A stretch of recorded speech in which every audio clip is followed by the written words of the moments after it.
Okay, got a funnel, perhaps, let's see if we get a tornado here, just to have a well-developed funnel. Roger. I think this may form a large tornado. I'm going back down to 60 and then, okay, we've got more condensation. Tornado condensation to the ground, large tornadoes on the ground, northeast of Panhandle. Roger.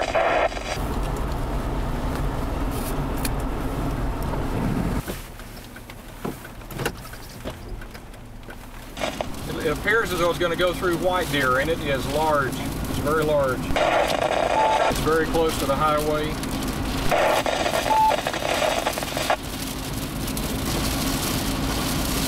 Okay, it's crossing the highway.